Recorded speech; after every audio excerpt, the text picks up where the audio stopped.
Scriabin's music is divided into three distinct eras: early, middle, and late. In this third episode in the Scriabin Theory series, we'll go over which pieces fall into each era and what makes each era unique. A lot of what characterizes each era has to do with music theory regarding harmony. I'll do my best to simplify these ideas for the average viewer, and in the future I plan to do more in-depth music theory videos. Here's a breakdown of opus numbers and major works from each era. Here's an example of a piece from his early era.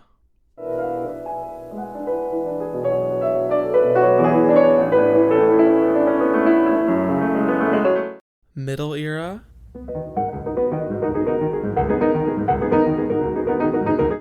And late era.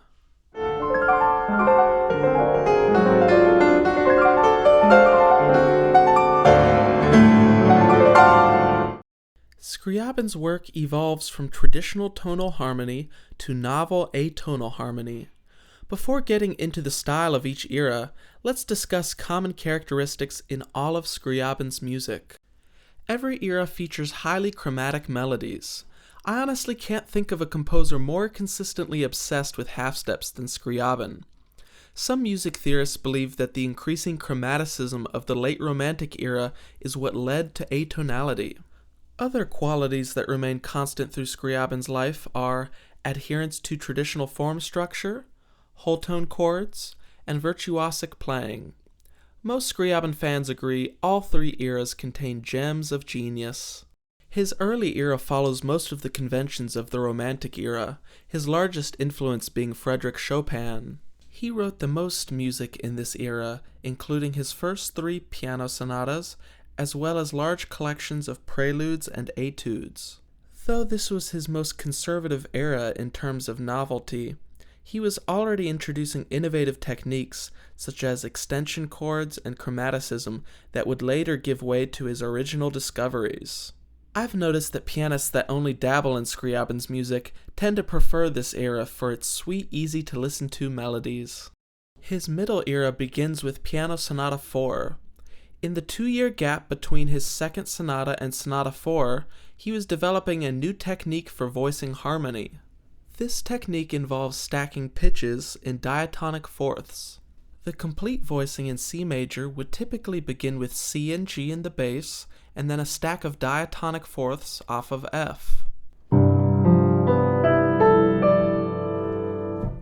Since this voicing includes a dominant G7 extension chord and the tonic in the bass, the distinction between tonic and dominant is obscured. Let's listen to where he first reveals this voicing in Sonata 4.